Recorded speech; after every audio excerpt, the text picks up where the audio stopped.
Hey guys, welcome back to my channel. So ఈరోజు అయితే వచ్చేసి ఒక beautiful 3D flower ear rings అలా చేసుకొని చూసేద్దాం. సో ఫస్ట్ అయితే వచ్చేసి OHP షీట్ తీసుకోవాలి. నెక్స్ట్ B7000 గ్లూ, ఒకవేళ అది లేకపోతే ఫ్యాబ్రిక్ గ్లూ కూడా యూస్ చేయొచ్చు. నెక్స్ట్ OHP షీట్ మీద గ్లూ అప్లై చేసుకోవాలి. దాని తర్వాత డ్రాప్ షేప్ కుందన్స్ అయితే స్టిక్ చేసుకోవాలి ఫ్లవర్ స్ట్రక్చర్లో. మీరు ఇక్కడ చూడొచ్చు నేను ఎలా స్టిక్ చేస్తున్నానో. ఒకవేళ అర్థం అవ్వకపోతే వీడియోని రిపీటెడ్గా చూస్తే మీకు అర్థమవుతుంది. చాలా ఈజీ అండి, బిగినర్స్ ఏంటి చిన్న పిల్లలు కూడా చేసేస్తారనమాట, చాలా ఈజీ. నెక్స్ట్ స్టిక్ చేసేసుకున్న తర్వాత మళ్ళీ మిడిల్లో కొంచెం గమ్ వేసుకొని మళ్ళీ మిడిల్లో నుండి ఇంకో 4 డ్రాప్ షేప్ కుందన్స్ని స్టిక్ చేసుకోవాలి.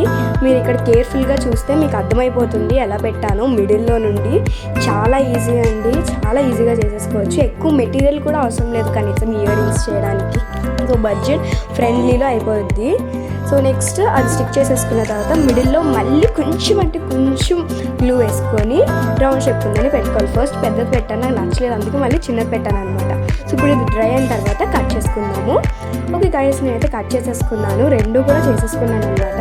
ఇప్పుడు back side, ear ring back side glue వేసుకొని ఈ స్టడ్ బేస్ ఉంటుంది కదా అదైతే స్టిక్ చేసుకోవాలన్నమాట.